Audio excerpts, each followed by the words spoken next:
Hello traders, good evening. So இன்னைக்கு date 24 March time பார்த்தீங்கன்னா 5:45 ஆயிடுச்சு. ஸோ இன்னைக்கு நல்லா ட்ரேட் பண்ணலாம். ஸோ ஆக்சுவலாக இன்னைக்கு வந்து வீக்லி எக்ஸ்பைரி. ஸோ நிஃப்டி பார்த்தீங்கன்னா ஒரு 170 பாயிண்ட் கேப் டவுன் ஆயிடுச்சு. டவுன் ஆகிட்டு அப்படியே கேப் ஃபில் பண்ணிட்டு மேலே லிஸ்ட் மூவ் இருந்தது.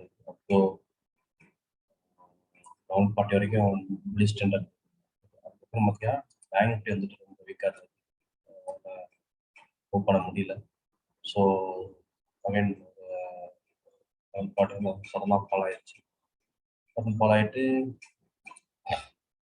பேங்க் நிஃப்டி வந்துட்டு 35,440 இது வந்து ஸ்ட்ராங் சப்போர்ட். ஸோ இங்கே ஒன்று கரெக்டாக ஒரு 12 மணிக்கு சப்போர்ட் எடுத்தாங்க, திருப்பி மேலே போச்சு. அகைன் இங்கே ஒன்னே காலத்துக்கு அகைன் சப்போர்ட் எடுத்துட்டு நல்ல ஒரு மூவ்மெண்ட் கொடுத்துச்சு, ஸ்ட்ராங்கான மூவ்மெண்ட் கொடுத்துட்டு. ஆனால் அகைன் போக முடியல, செல்லிங் ப்ரெஷர் அதிகமாக இருந்தது. திருப்பி பார்த்தீங்கன்னா அந்த லைனுக்கு ஒன்னே காலுக்கு திருப்பி அதே லைன் வந்துச்சு. இந்த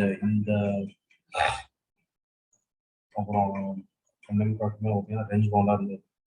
மார்க்கெட் வந்து கடைசியாக க்ளோஸ் பண்ணி 35,500. நிஃப்டி பார்த்தீங்கன்னா 17,198 க்ளோஸ் ஆயிருக்கு. ஓகே, ப்ராஃபிட் பார்த்தீங்கன்னா 2,900. காலையிலேயே இதில் மட்டுமே ஒரு 1,000 ப்ராஃபிட் இருந்தது. ஓகே, என்ன பண்ணோம்னா 11:40 போல் 35,900 தான் முதல்ல ஸ்டார்டில் போட்டிருக்கேன். ஓகே, மார்க்கெட்டிங் பிரேக் ஆகும்போது நமக்கு ஸ்டார்டில் மார்க்கெட் புலிசாக இருக்கு.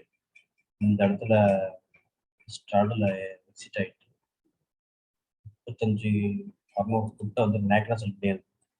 ஓகேவா, நேக்கடாக செல் பண்ணியிருந்தேன்.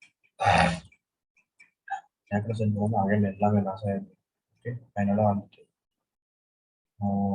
ரெக்கவர் பண்ணி ஆல்மோஸ்ட் அரௌண்ட் 4,000. ஓகே ஃப்ரெண்ட்ஸ், இதான் இன்றைக்கி ட்ரேட் அப்டேட். ஓகே,